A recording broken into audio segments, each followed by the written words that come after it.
اسلام کے ہر حکم کا فائدہ ہے اور ہر حرام کا نقصان ہے. ابھی انسان کو بیدار تو ہو لینے دو. ایک بار اس کی نالج کمپلیٹ ہو تو ہر چیز کو باقی دنیا بھی مانے گی.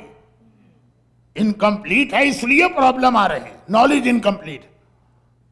ہر چیز کا کوئی ریزن ہے اسلام میں، لیکن ہر چیز ہم کو ابھی بتائی نہیں گئی. کربلا آنکھیں بند کر. حسین نے کہا یہ میرے ساتھ چلیں گے، وہ فوراً تیار ہوگا. اور یہ نہیں چلیں گے، یہ بہت بڑا امتحان تھا. کسی ایسی فیملی میں دیکھیے کہ سارے فیملی ممبرز کسی سفر پہ جا رہے ہیں اور کسی ایک کو روکا جا رہا ہے. اردو میں کہتے ہیں اس کا دل چاہ رہا ہے، ہندی میں کہیں گے اس کا من چاہ رہا ہے، لیکن روکا گیا تو وہ رک گیا. اور پھر یہ بھی ذہن میں رکھیے گا، یہ بات بھی ہو رہی ہے بہت چھوٹی بچی کی.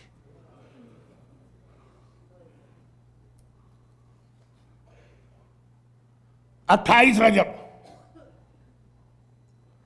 ابھی چاند رات ہے لیکن کل چونکہ 2 محرم کی شب لگے گی کل کی مجلس میں، تو آقا حسین کے کربلا پہنچنے کے مصائب کل پڑھے جاتے ہیں. آج تو حسین کا سفر شروع ہوا، انشاءاللہ کل کی مجلس میں حسین کربلا پہنچے، یعنی سفر ختم ہوا. 28 رجب حسین کو مدینے سے نکلنا. ایک مرتبہ قافلہ تیار کرایا گیا اور پھر حسین کا پیغام زینب کبریٰ تک پہنچا کہ خاندان کی عورتوں سے کہہ دو کہ ان کی سواریاں آ چکی ہیں، اس لیے ایک ایک کر کے وہ باہر آئیں، سواریوں پہ سوار ہو جائیں. اور دیکھو میں سب کو اپنے ساتھ لے جا رہا ہوں، صغرا کو اپنے ساتھ نہیں لے جاؤں گا. تو ہر بی بی صغرا سے ملاقات تو کر کے آ جائے لیکن کوئی بات نہ کرے. ایسا نہ ہو کہ صغرا کسی بی بی کی سفارش لے کے آ جائیں، صغرا کم سن بھی ہیں. حسین سب کو اپنے ساتھ لے جانا چاہتے ہیں، صغرا کو نہیں لے جانا چاہتے ہیں. وائی؟ کوئی ریزن؟ کبھی ذہن میں یہ آتا ہے کہ شاید صغرا لڑکی تھی اور یہ سفر بڑی مشکلات کا تھا تو حسین لڑکیوں کو نہیں لے جانا چاہتے تھے. لیکن جب میں نے لسٹ دیکھی، اس میں فاطمہ کبریٰ بھی گئی ہیں، اس میں سکینہ بھی گئی ہیں. جب دوسری لڑکیاں جا سکتی ہیں تو یہ بھی جا سکتی ہیں. کبھی دل میں خیال آتا ہے کہ صغرا تو بیمار ہیں، مگر جب میں نے دیکھا کہ آگے چل کے میرا آقا سجاد تو اس سے زیادہ بیمار ہونے والا، جب زیادہ بیمار جا سکتا ہے تو یہ صغرا کی تو بیماری بھی آخری سٹیج پر اب ٹھیک ہو رہی. کبھی دل میں خیال آیا کہ شاید صغرا کی ایج بہت کم ہے، لیکن جب لسٹ میں دیکھا کہ 2 ویک کا علی اصغر جا رہا ہے تو صغرا علی اصغر سے تو بڑی ہے، تو آقا وجہ کیا ہے؟ یہ ہمارے ذہن میں بھی آیا، صغرا کے ذہن میں بھی آیا ہوگا. لیکن بابا کا حکم آ گیا، صغرا نے بابا سے کوئی بات نہیں کی. دل میں خیال ہے کہ بیویاں آئیں گی، ماں بھی آئے گی، پھوپھی بھی آئے گی، بہنیں بھی آئیں گی، ان میں سے کسی سے کہوں گی کہ میری سفارش کر دے. لیکن ہر بیوی آتی ہے، امام کا حکم ہے اس لیے اتنا جلدی آتی ہے اور خدا حافظ کہہ کے چلی جاتی ہے کہ صغرا کو موقع ہی نہیں ملتا کہ کسی سے سفارش کی بات کر. اور جب ساری بیویاں چلی گئیں جلدی سے مل کر تو آخر صغرا نے دیکھا میری مہربان پھوپھی ثانیہ زہرا زینب کبریٰ میرے حجرے میں داخل ہو گئی. صغرا کو پتا ہے کہ اگر زینب چلی گئی تو پھر کوئی سفارش کرنے والا نہیں. تو ادھر زینب نے بچی کے سر پہ ہاتھ رکھا، کہا صغرا بیٹی ہم سفر پہ جا رہے ہیں، چند دنوں بعد آئیں گے، خدا حافظ. صغرا نے تڑپ کے پھوپھی کا دامن پکڑ لیا اور کہا پھوپھی اماں بابا سے سفارش کر دیجئے مجھے اکیلا چھوڑ کے نہ جائیں، مجھے ساتھ لے کے جائیں. اچھا آپ کو معلوم ہے کہ زینب کبریٰ کا ٹائٹل ہے شریکت الحسین. حسین کے جہاد میں حسین کی مددگار ہیں، تو اس وقت زینب حسین کی مددگار بن کے سامنے آئی. کہا صغرا گھبراؤ نہیں، چند دنوں کی بات تو ہے، ہم جا رہے ہیں پھر واپس آ جائیں گے، تسلی دے رہی ہیں بچی کو۔ لیکن صغرا تڑپ کے عجیب بات کہتی ہے پھوپھی اماں مجھے پتا ہے کہ آپ تو واپس آئیں گی، میرا بابا واپس نہیں آئے گا۔ ننھی بچی باپ کے بارے میں ایسا جملہ کہہ دے، زینب گھبرا گئی، صغرا یہ کیا کہہ رہی ہے؟ کہا پھوپھی اماں میری طبیعت تو ٹھیک ہے لیکن کل رات کو میرا دل گھبرا رہا تھا، آدھی رات کے بعد میری آنکھ کھل گئی، سارے گھر والے سو رہے تھے، میں حجرے سے نکل کے صحن میں گئی، میں نے دیکھا صحن کی دیوار کے ساتھ ایک سیاہ پوش بی بی بیٹھی ہیں اور بار بار کہہ رہی ہیں ہائے میرا لال، ہائے میرا حسین۔ پھوپھی اماں میں پہچان گئی یہ میری دادی فاطمہ زہرا ہے جو میرے بابا کا ماتم کر رہی۔ پھوپھی اماں میرا بابا واپس نہیں آئے گا، مجھے ساتھ لے چلی۔ ماں کا نام سنا اب تو زینب بھی بے چین ہو گئی، کہا صغرا بیٹی چل میں تیری سفارش کرتی۔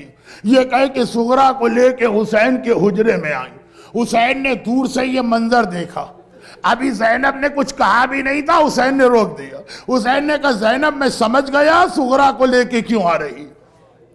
آپ کو یاد آ رہا ایسا ہی ایک جملہ حسین نے ایک بار اور بھی کہا تھا، آج مدینے میں 28 رجب کو کہہ رہے ہیں اور کل کربلا میں 10 محرم کی سپہر کو کہا تھا، جب سکینہ نے کہا تھا چچا عباس آئیے میں آپ کی سفارش کرتی ہوں، بابا نے آج تک میری کوئی بات نہیں ٹالی ہے، میں بابا سے کہے کہ آپ کو مقتل میں جانے کی اجازت دلواؤں گی۔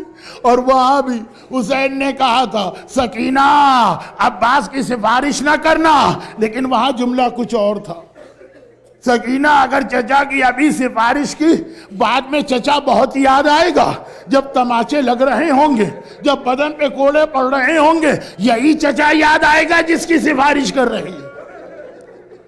انشاءاللہ وہ تو 7-8 محرم کی مجلس میں تفصیل آئے گی، آج اتنی سی بات۔ حسین نے دیکھا زینب میں سمجھ گیا صغرا کو لے کے کیوں آ رہی ہو، دیکھ صغرا کی سفارش نہ کرنا، تیرا بھائی تیری ہر بات مانے مگر صغرا کی سفارش نہیں۔ زینب گھبرا گئی، کہا بھیا میری بچی نے قصور کیا کیا ہے کہ سب کو لے جا رہا ہے، اسے نہیں لے جا رہا۔ حسین نے جواب دیا زینب تجھے پتا ہے نا میرے بعد کیا ہونے والا۔ بعض علماء تو یہاں تک کہتے ہیں کہ میرا مولا بچپنے میں زینب کو جب بہت چھوٹی تھی نماز فجر کے بعد مکان کے صحن میں لے کے اتنا ٹہلا کرتا تھا کہ زینب کے گھٹنے دکھنے لگتے تھے۔ ایک دن کہا بابا آپ مجھے اتنا کیوں چلا رہے ہیں؟ علی نے کہا زینب آج مشق کر لے، کل کربلا کی شام غریبہ یہی مشق کام آئے گی جب تیرے سوا لٹے قافلے کا پہرا دینے والا کوئی نہ ہوگا۔ زینب کو سب کچھ بتا چکے ہیں میرے مولا۔ حسین نے کہا زینب تجھے پتا ہے نا میرے بعد کیا ہوگا، میں اپنی ہر بیٹی کو کوفے اور شام کے بازاروں اور درباروں میں بے مقنا و چادر کے دیکھ لوں، لیکن صغرا کو بے مقنا و چادر کے نامحرموں کے درمیان نہیں دیکھ سکتا۔ مولا آخر وجہ کیا ہے؟ حسین کہیں گے وجہ یہ کہ میری باقی بیٹیاں یا میرے نانا رسول خدا کی شبیہ ہیں یا میرے بابا علی مرتضیٰ کی شبیہ ہیں، لیکن میری فاطمہ صغرا میری ماں فاطمہ زہرا کی شبیہ ہے۔ حسین فاطمہ زہرا کی تصویر نامحرموں کے درمیان کوفے اور شام کے بازاروں میں بے مقنا و چادر۔ اجرکم علی اللہ الا ولعنت اللہ علی اعدائہم اجمعین۔ پروردگارا میرے مظلوم آقا اور میری مظلومہ شہزادی زینب کبریٰ اور صغرا کے ان مصائب کا واسطہ جو لوگ آج کی مجلس میں موجود ہیں، ان مومنین اور مومنات کو، ان کے گھروں کو، ان کے گھر والوں کو، ان کی اولادوں کو دنیا اور آخرت کی ہر مصیبت و پریشانی سے محفوظ فرما۔ پروردگارہ حسین کے بچوں کی بھوک اور پیاس کا واسطہ صاحبان ایمان کو روزی کے ہر امتحان سے محفوظ فرما۔ خداوندہ رباب کے اصغر کا واسطہ جو بے اولاد ہیں انہیں صاحب اولاد بنا، جو صاحب اولاد ہیں ان کی اولاد کی حفاظت فرما۔ لیکن اگر تیرے دین کو ضرورت ہو تو ہم کو یہ جذبہ عطا فرما کہ اپنے ہاتھ سے اپنی اولاد تیرے دین پہ قربان کر دیں۔ دنیا بھر میں جہاں جہاں مظلوم شیعان حیدر کرار ہیں، پروردگارہ ان سب کی حفاظت فرما اور ظالموں کو نیست و نابود فرما۔ خدا بندہ ہم سب کو سیرت اہل بیت پہ چلنے کی توفیق عطا فرما۔ ہمارے تمام علماء اور مراجع خصوصاً حضرت آیت اللہ العظمی آقا سیستانی اور رہبر انقلاب آقا خامنائی کا سایہ ہمارے سروں پہ قائم و دائم فرما، اور ان مظالم کے انتقام کے لیے اپنی آخری حجت امام زمانہ کے ظہور میں تعجیل فرما۔ برحمتك يا أرحم الراحمين، وصلى الله على محمد وآله الطاهرين.